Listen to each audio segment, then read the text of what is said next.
We're going to start with today's lecture.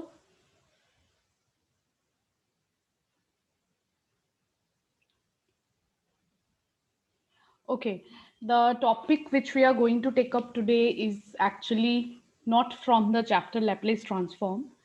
So we have already covered the first chapter, the topic you can say differential equations. So one topic was left from that particular chapter because earlier it was not decided whether we need to do that topic or not. So firstly I'll complete that because next week you have your evaluation coming from the chapter differential equations. So firstly I'll finish that topic which is left, and then we will continue with the chapter the Laplace transform, whatever is left. So this is not something very difficult to understand. As you will see, nothing new, no new technique. It is just the similar things which we have done. We just have an application of that. So we are going to discuss about applications of differential equations. So this is from the chapter differential equations. So this part you will be preparing for your sessional evaluation, right?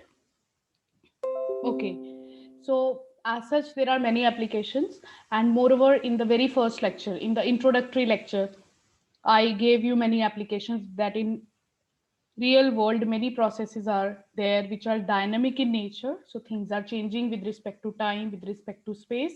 That is why differential equations are very much you can say frequently seen in natural real world processes.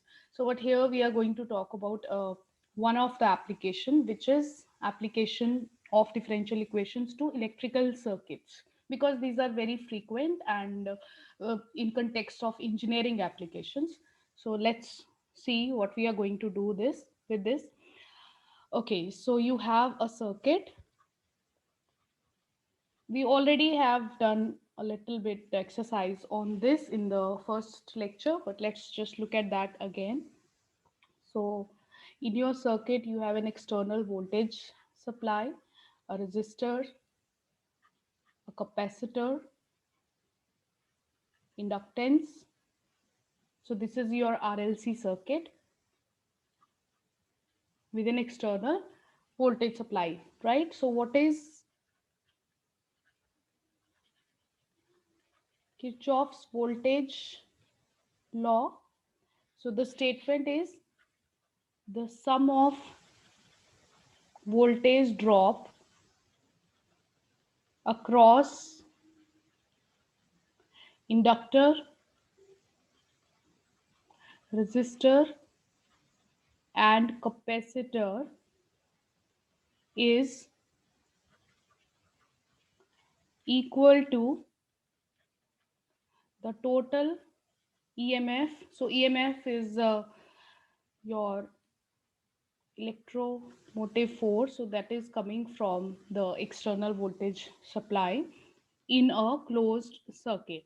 So basically this is based on this Kirchhoff's law. If you want to know that from where this is coming, this is basically coming from the universal law of conservation of charge. We do have law of conservation of mass, we have law of conservation of energy. So law of conservation of charge is also a conservation law which is applied here, and then based upon that we derive certain laws, and this is Kirchhoff's voltage law is one of them.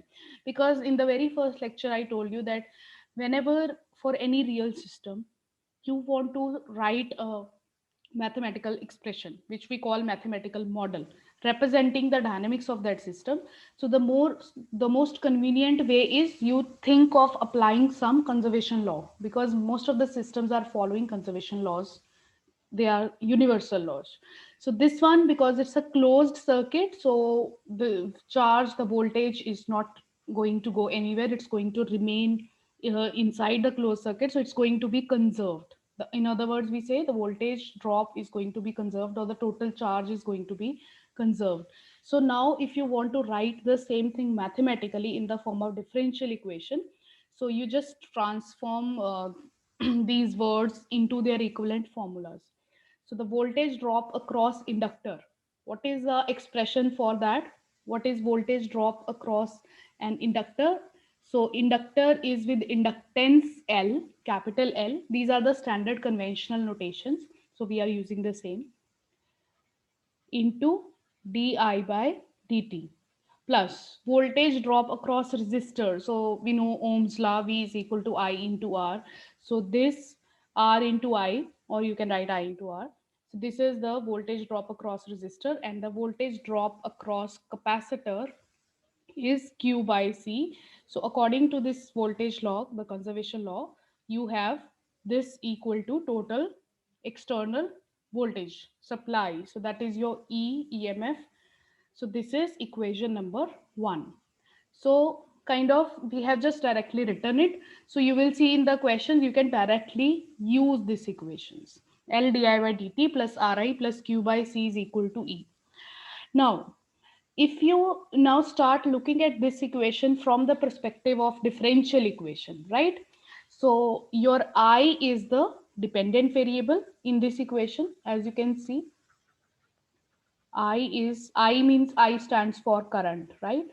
I can give you the notation. I is the current and C is the charge. Sorry, Q is the notation for the charge. C is the capacitance.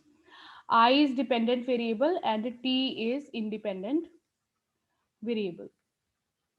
But we do have another variable which is Q, which is charge. So what we can do is we decide on one dependent variable. Either we write the complete equation in terms of I, or we write the complete equation in terms of Q. So howsoever you want to do this, right? So if you want to write the equation, the equivalent form of equation number 1 in terms of purely I, say you want to write in terms of current.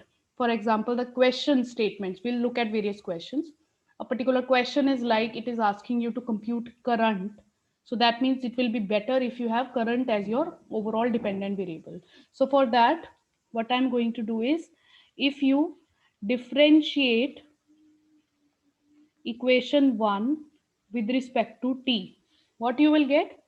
L d2I by dt square plus R di by dt plus dq by dt into 1 by C is equal to dE by dt. So I can do that. I'm differentiating with respect to t on both the sides because I want to introduce I.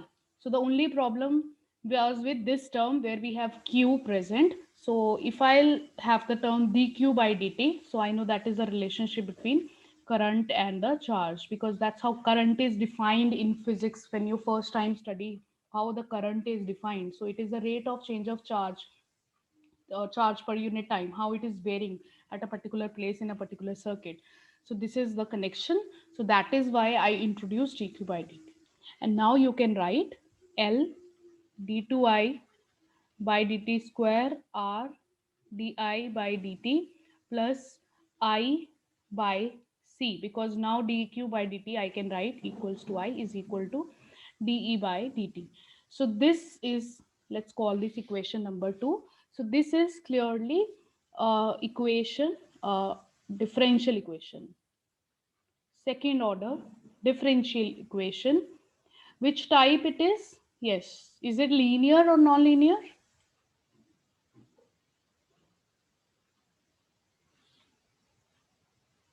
Linear, yes. And homogeneous or non-homogeneous?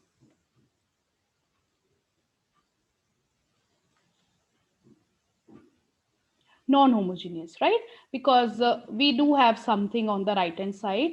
So we have a non-homogeneous equation in general, because there is something, voltage supply is there in the system. This current is running in the system. So E will be given to you. It can be constant or it can be some function of time, as you will see. So it's a linear and non-homogeneous. So now the question is, you know all the techniques already. How to solve a second order linear differential equation non-homogeneous? Yes. And is it with variable coefficients or constant coefficients?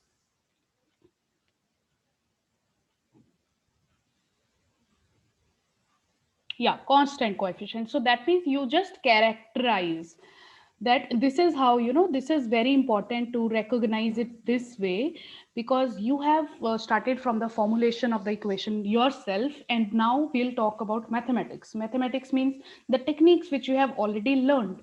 So it's important to categorize the equation, that it is falling into which category, because after that you will be very conveniently deciding that, okay, I have to use this particular technique. So I have given you the information. It's a second order linear non-homogeneous equation with constant coefficient. So we already know how to solve this one. So we will do that part in the questions. Okay.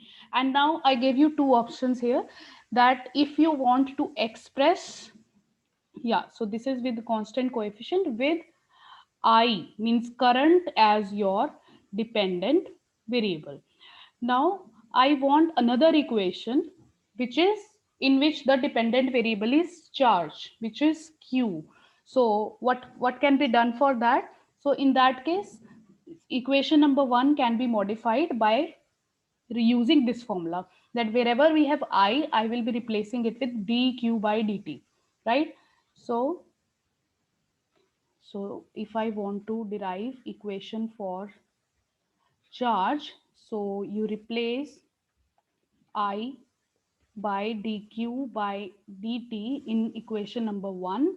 So what you will get, so the first term is LDI by dt, so that will be d2q by dt square. This is the first term, right? LDI by dt. So, and the second term is RI. I will be dq by dt and q will just remain q. Just a moment.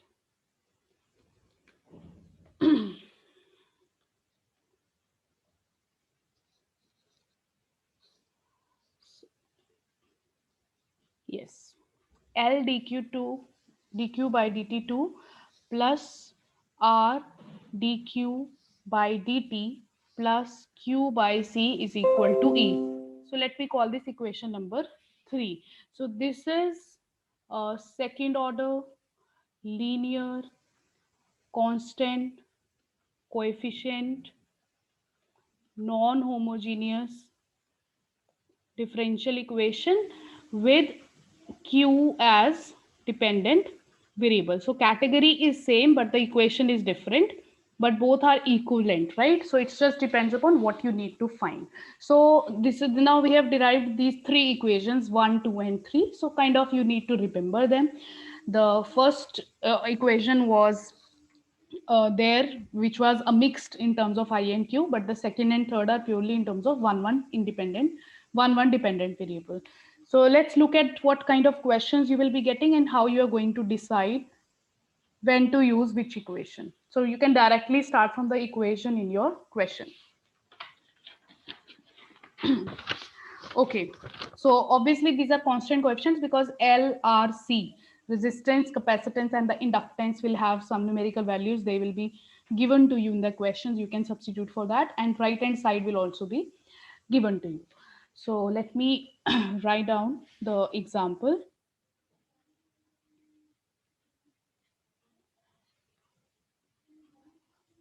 A circuit has in series, I just hope you understand the meaning of in series. ये series में लगा है हमारा circuit में सब कुछ. We have resistance, inductance and capacitance in series, not in parallel. So a circuit has in series and EMF, so that means they are talking about E, given by cos T, right? V. This V stands for volts, the unit of the voltage. So this is V stands for that, but it is cos T, it's given to your function. So as I was telling you, this E will be given to you. Now this E can be a constant voltage supply. So some numerical value can be given to you, or it can be a function of time, because basically in our equation, as you can see, all variables are functions of time. You have dependency over time. So this E can be given to you as a function of T also. So here it is given cosine T. Okay. So this can vary. In some questions, it can be constant. Resistor of 3 ohm. So this is resistance unit ohm. 3 is the magnitude of it. Inductance 1 Henry. So H is that is a unit of inductance, capital H, and capacitance 0.5 farad. So that's a unit of capacitance. These are given to us. So we were given L, R, C, and E. We are given the numerical values, right? So now what is the question? If initial current and initial charge at capacitor are 0, find charge on capacitor at any time t greater than 0. So we are given some conditions, right? You are given the value of E, R, L, and C. Now they are talking what they want to find. You want to find charge on capacitor. So that means you want to find Q. You are not interested in finding current. So this gives you the decision whether you have to use equation number 2 or use equation number 3. So we will be using equation number 3 because we want to get the value of Q, right? So we want to find charge. And what is the information coming from this statement? That initial current and initial charge are 0. So that we will see later, right? So firstly, we are just finding the charge on capacitor at any time t. So this gives me the idea that the equation which I'll be using is going to be d2q L d2q by dt2 plus R dq by dt plus q by c is equal to E, right? So now you just put the value of L, R, C which are given to you. L is given to me 1, inductance, right? So L is 1, R is 3, and C is 0.5, and E is given as a function cosine t. So you put these values, what you will get? d2q by dt2 plus 3 dq by dt plus 2q, because it will be q by 0.5. So 1 by 0.5 I have written 2 is equal to cosine t, right? So this is now simply a question which is given to you. So this is what I told you in the beginning, that most of the times in your courses you are directly given the mathematical equations like this one which you have just derived, but it is coming from somewhere and then you need to solve this one.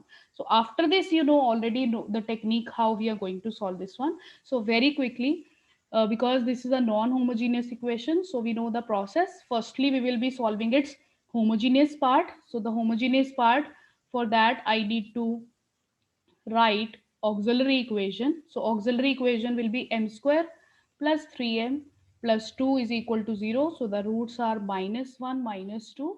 So q is my dependent variable. Q is C1 times e raised to power minus t plus C2 times e raised to power minus 2t. So this is the solution of the homogeneous part.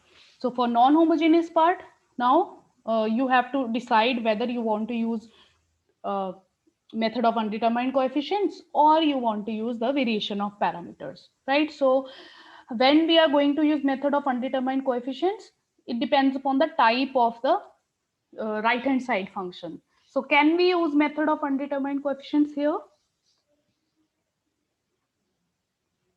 Yes, because it's a trigonometric type. So we have a cos t plus b sin t. So if you want to find particular solution now, let me name this equation 1.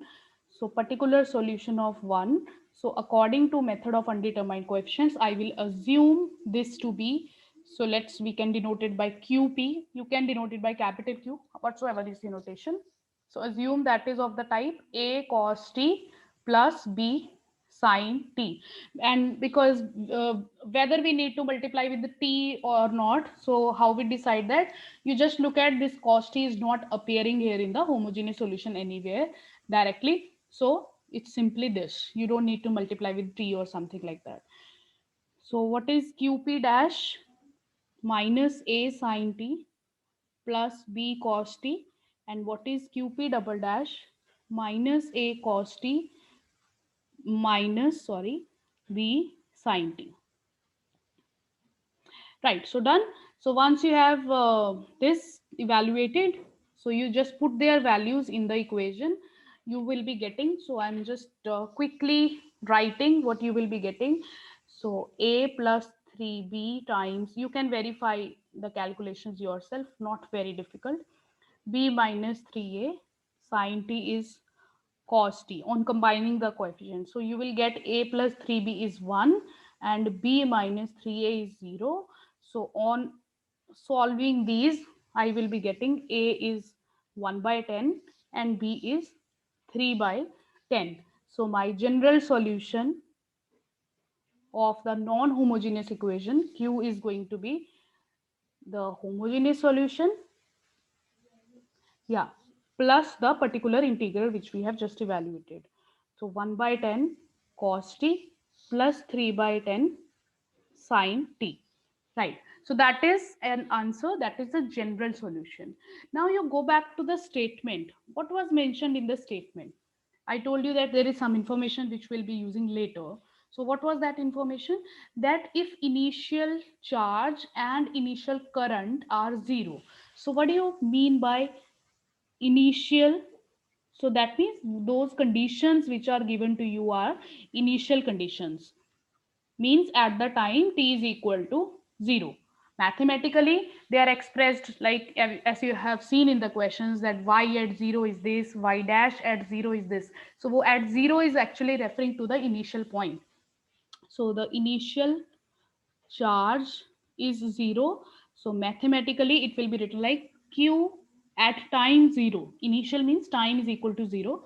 So q at 0 is 0.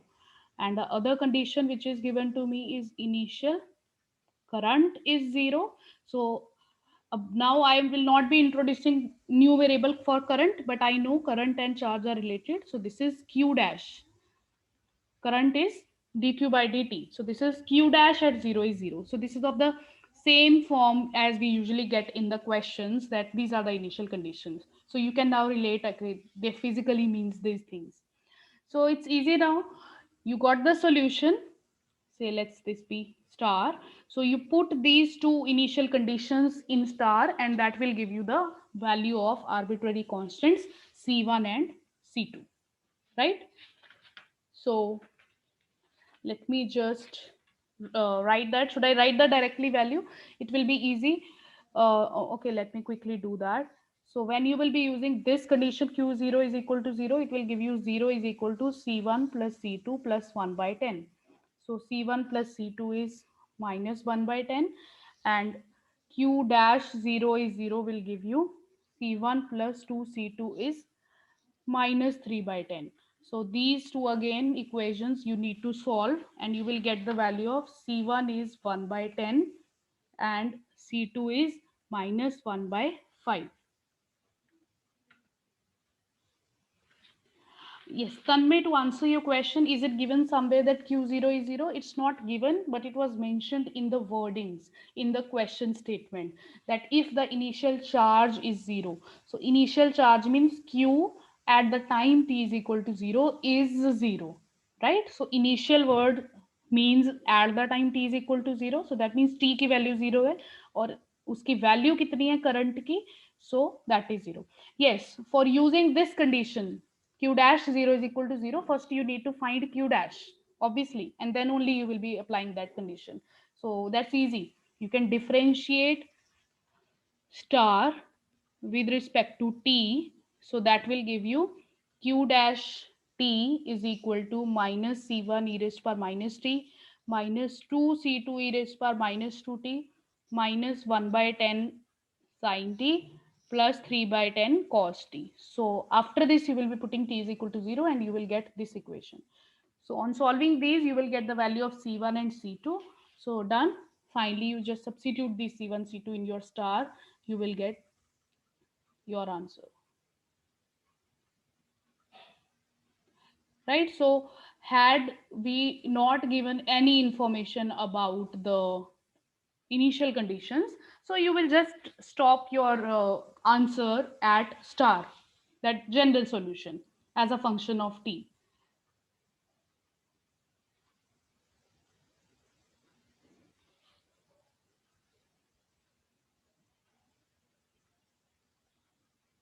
Yeah, this is plus 3 by 10. Yes, I just did a calculation mistake here. This is plus 3 by 10. Okay, so I'll just tell you to look at this. मैंने बहुत जल्दी जल्दी में calculation किया था. Maybe this is wrong, so you can verify this yourself, right? I just did it very quickly. So I took a negative here by mistake, but actually it should be plus. So you solve it again, and whatever value will come, right? So that will change the answer. So you see that. This part you can do yourself. I've just told you the idea how to do this, right? So do verify and get to know the final answer. So let me take another example for the similar type of questions. So this is example 2, and EMF.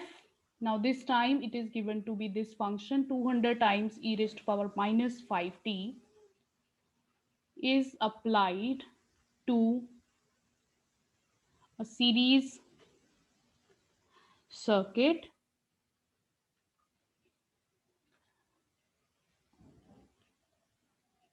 consisting of 20 ohm resistance and 0.01 farad capacitance. Find charge and current at any time. So at any time means they are looking at the finding the solution in terms of t. Assuming there is no initial charge on capacitor, right? So in this also we have the similar kind of initial condition given, but I'm telling you it may happen in some question. They may give you some initial value that initially suppose this much is the charge already on the capacitor, right? That when you start counting the system evolution, the maybe capacitor is already charged, so they may give you some numerical value here, that assuming there is this much charge already on capacitor, but that is rarely happening, but it can happen. So let's see how this question is different from the previous one. So let's look at what is given to you. You are given E. What else you are given? Resistance, which is R. Then you are given capacitance, which is 0.01 F. So if you look at your both equations, in both of them, whether it was for charge or it was for current, you are getting inductance also. But since nothing is mentioned about inductance, so that means there is no inductor in your system, right? So L is 0. That clearly means the circuit does not contain the inductor. So your, yeah, L is 0. It's no information is given about it, so it's not there. So L is 0, so that will simplify the system because one of the terms of our differential equation is going to be 0, right? So it may happen in some other question that there is no capacitor. It may happen in some other question there is no resistor, whatever. So they can do anything. So L is 0. This will be using. Now what is required? You are required charge and current, means you need to find Q as well as I, assuming there is no initial charge on capacitor. So how will you go about it? Because you have two differential equations, so आपको और find दोनों करने हैं, Q भी find करना है और I भी find करना है. So can you suggest a way out, or do we need to solve both differential equations? Yeah. So if anybody can suggest.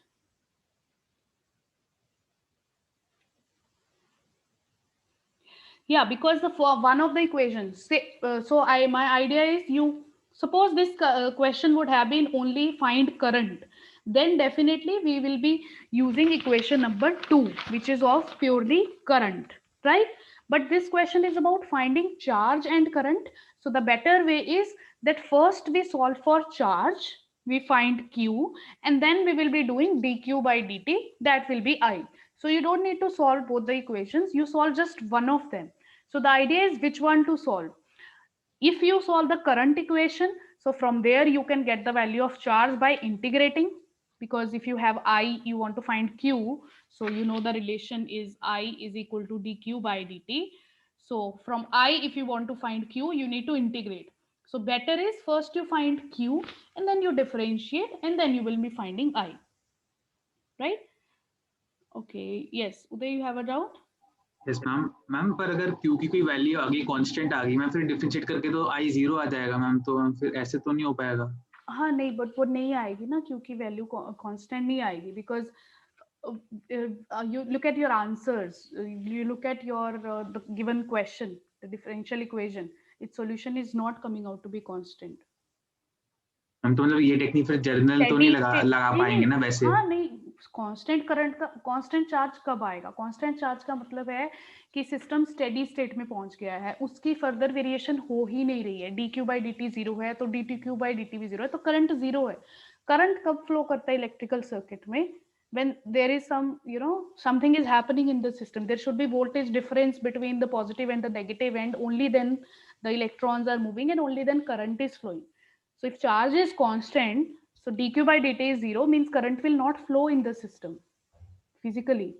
Yes ma'am. Right, so yes ma'am. that's a trivial case, means you can say that's acceptable, that okay, charge is constant, so that is kind of the steady state system, means nothing is happening in the system. Either you have made the circuit open, means there is no external voltage supply, or it was constant or something like that, means वो physically हो सकता है, but वो बहुत ही trivial और different situation होगी। In general हम मान के चलते हैं कि वो कांस्टेंट नहीं है, एक फंक्शन है, तभी dq by dt और dtq by dt2 make sense, because things are changing with respect to time. Yes ma'am, thank you. वो मैथमेटिकली आना होगा कांस्टेंट तो आ जाएगा, आप वही आंसर लिखोगे, but in general it will be a function of time. तो ओके मैम। ऐसा नहीं है कि वो वैलिड नहीं होगा, इट इज जस्ट वो ट्रिवियल केस में चला जाएगा। Right, so what I was telling you is which equation we are going to use. We will be using the charge equation, and then from there we will be finding the current. Okay, so what is that equation which we have? So we have the equation L d2q by dt2 plus R dq by dt plus q by c is equal to E. So the moment you are going to substitute now the value of L, R and C and E which is given to you, so you will get 20 dq by dt plus q by 0.01 is equal to 200 times e raised to power minus 5t, because L has been put to be 0. So इससे हमारा काम easy हो गया है, because the second order term is gone. So we are now left with a simply a first order equation, and that too linear differential equation. First order linear differential equation. So it's rather easier to solve this one. Okay, so how will you solve this? Let me even simplify it further. So dq by dt is 5 times q हो जाएगा. You just divide by 20 on both the sides, you will get this equation. So how we are going to solve this one?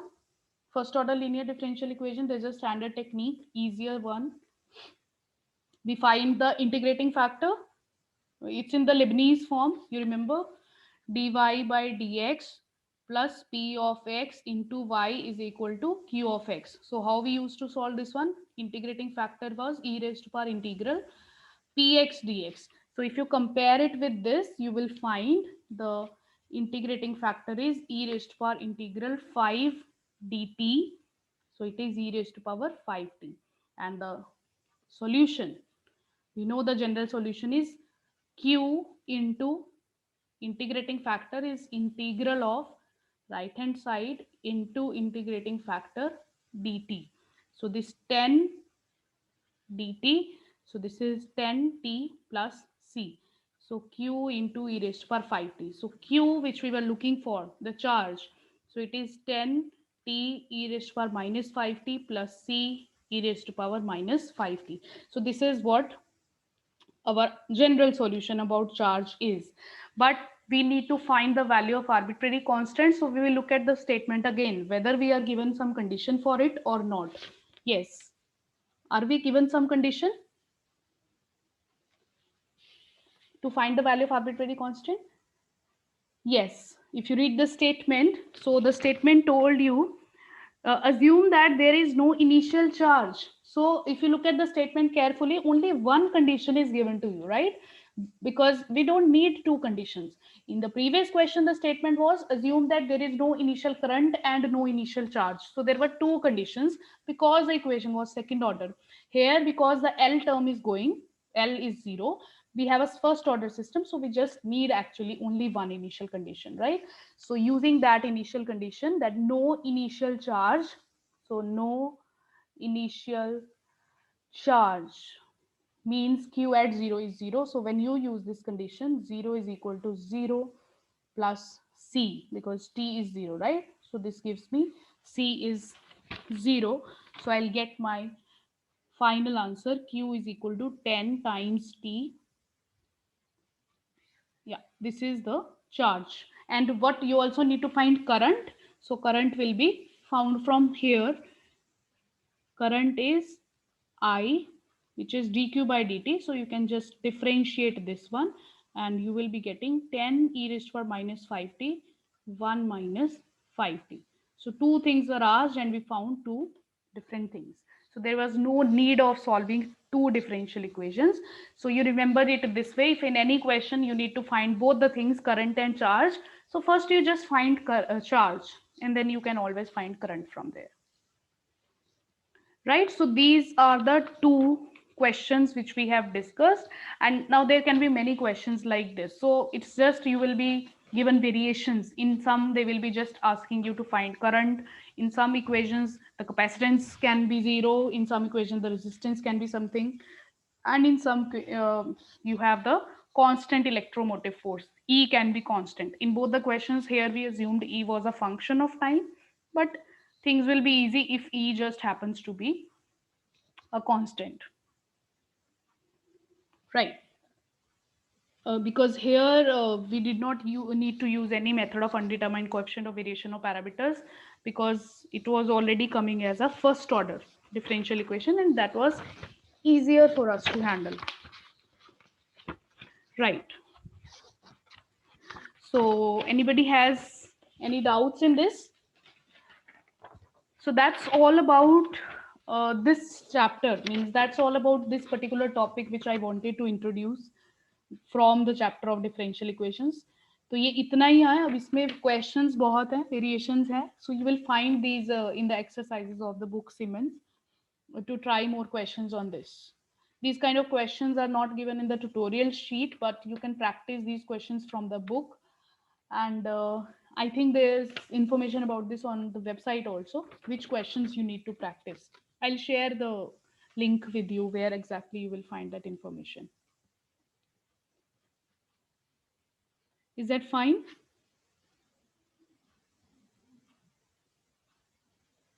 Right, so very quickly I'm going to take up one question. We'll continue with the topic which we were already discussing under the Laplace transform, that is unit step functions, because that's just one particular type question is left. I'll take that up and that will also be finished, and then we'll be just left with few more topics from the chapter Laplace transform, which we'll take up in the next lecture. So in this question, in this type of questions, you will be given the differential equations solve. So this is obviously from the chapter Laplace transform. Yes, y double dash plus y dash plus 5 by 4 pi is equal to gt, where now gt is given to be a piecewise defined functions, and these are the two initial conditions to us. So how this question is different from the other similar kind of questions, because in the chapter of Laplace transform also we have seen the general technique of solving a second order differential equation, that what we do is just take the Laplace transform and then suitably do the calculation, and in the last we take the Laplace inverse. So here also we'll be doing the same technique. The only different thing in this question is that the right hand side function is given to you in a form which is piecewise defined. It is not given to you directly sine t or t square or something like that. So here what you need to do is first express the right hand side function in terms of the unit step type functions, because this is not a convenient way to solve this one. Otherwise you will be, okay, let's not talk about otherwise because that will be confusing. So just do that, which the technique I told you, that how to express a given function in unit step function. So it's g1t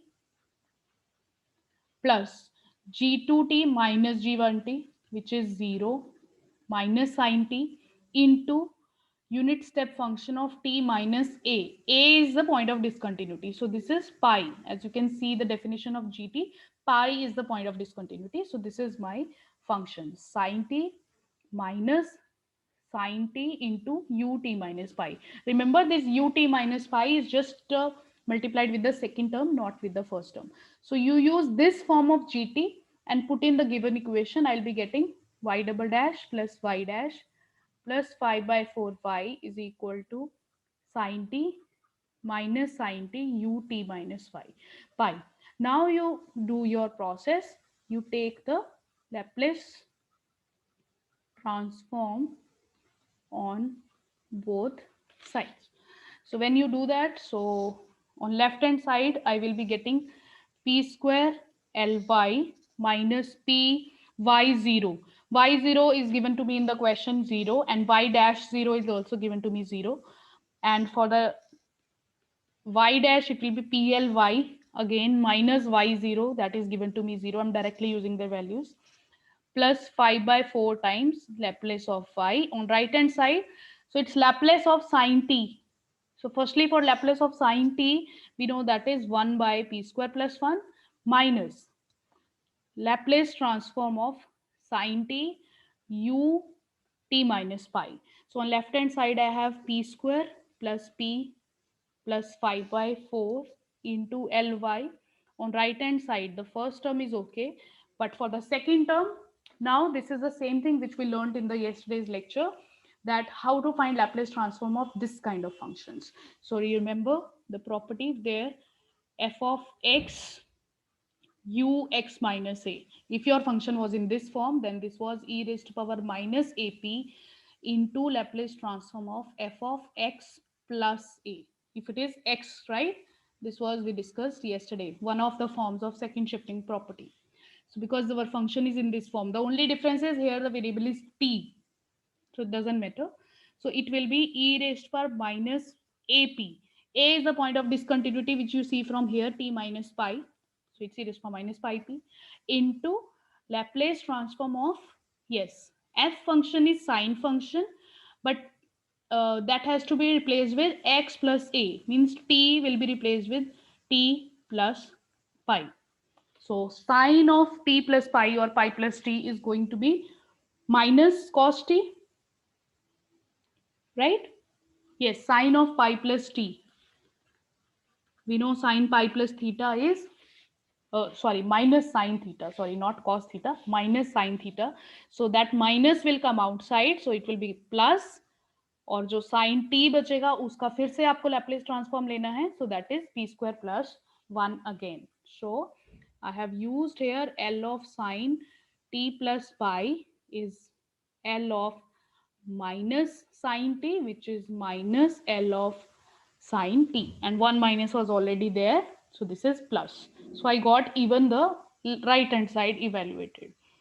So this is the first step done, that you took Laplace transform, you evaluated both the sides. After this step, we know first I have to shift this to this side. So it's p square plus 1 into,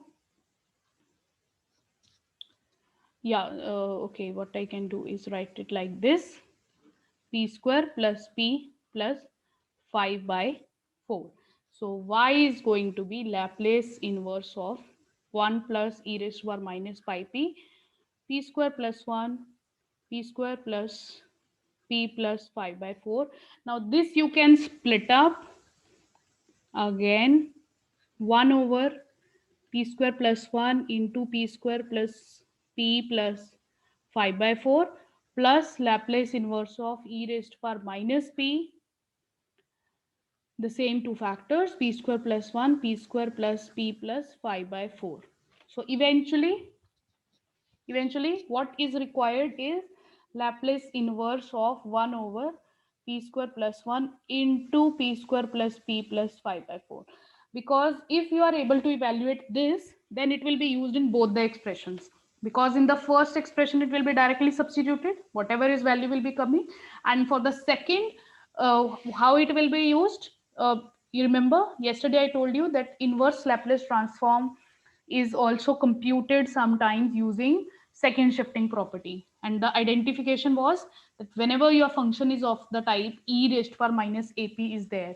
So we'll see that later, वो उसको कैसे handle करना है, we can handle that. So only challenge is how to find this Laplace inverse of 1 over p square plus 1 into this.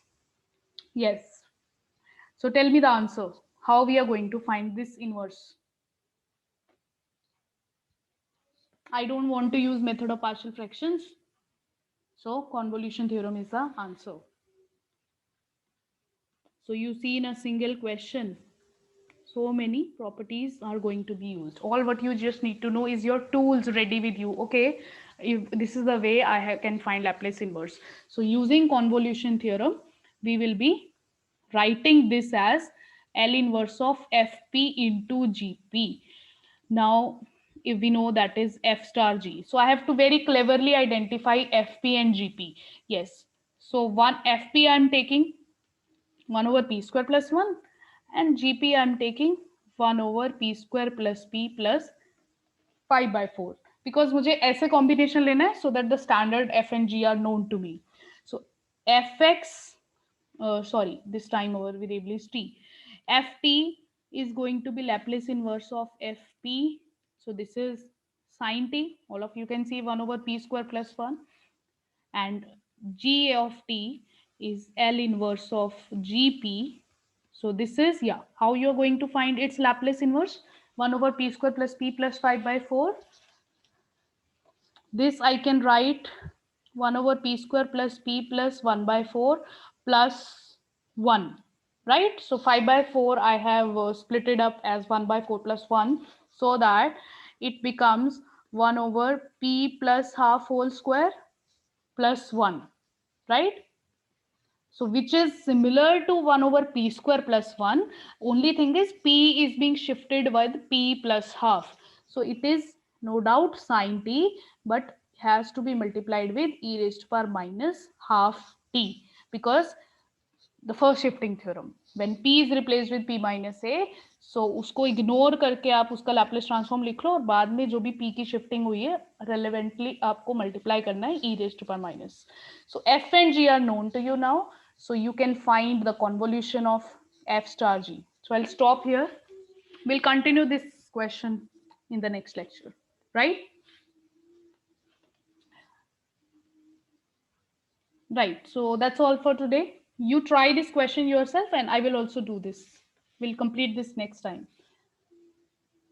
Yeah, thank you.